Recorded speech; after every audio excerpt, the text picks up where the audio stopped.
the member across the way, will instantly assume that if something costs less, it must be of less value. And this is a fundamental breakdown in his understanding. The Prime Minister is the worst for this. He thinks that if something costs more, it must be worth more, right? As though the $500 million he wanted to give the wee charity was worth more than, for example, just having a passport that actually delivered to the people on time, right? Just because something costs more doesn't mean it's better. For example, government has a housing program.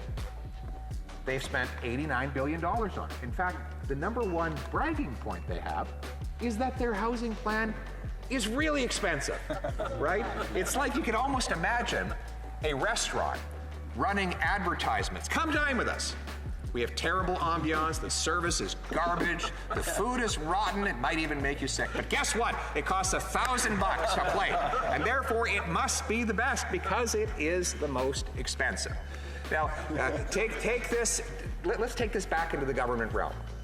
So when I was employment minister, we had a program, which I believe is still in place today, to help people, visually impaired Canadians, read books by sending them CDs with the books on them. And they could then put them in their computers and they could hit play and listen to them. And one of my constituents she was actually capable of listening to books at 4 times the speed because she had trained herself. To the rest of us, it would sound like gibberish, but she had trained herself to speed read using audio players.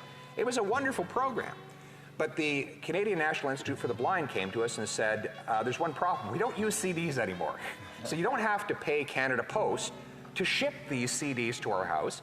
We've come up with a technology that will allow the Canadian government to simply pay the cost of having radio personalities go into an audio room and record the book, and then we can send them as audio files, particles of light through cyberspace, and people can read the book without having to have a cassette. Now, it turned out this reduced the cost of the program by about 80%. And furthermore, we signed a deal with the other countries who have the same English-speaking and French-speaking books as we have. We said, we'll waive copyright on all of our recordings, and all the authors will agree to waive copyright if you do the same. That way, you can give all of the books you have to us, and we can give all the books we have to you, and therefore, everyone will have more books, and because there's no longer a physical copy of any of these books, we're going to massively increase the number of books by something like 500,000 all of a sudden. Now, the cost of the program went down by 80%. Using liberal logic, they would say, this is a savage cut. How could you do such a thing? Even though it meant more convenience, more books, and faster turnaround and customer service for the people, right? Just because it cost less doesn't mean it wasn't worth more. This is common sense, right? This is common sense.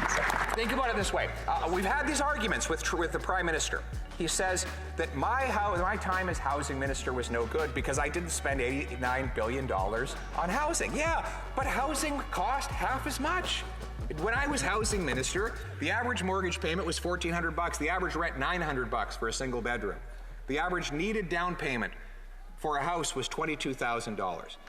Now it's double, double, and double. But the Prime Minister would say that his is a success.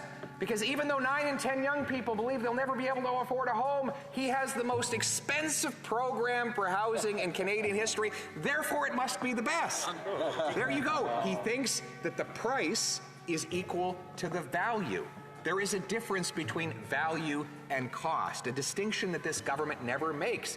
And that's why they have spent so much to achieve so little.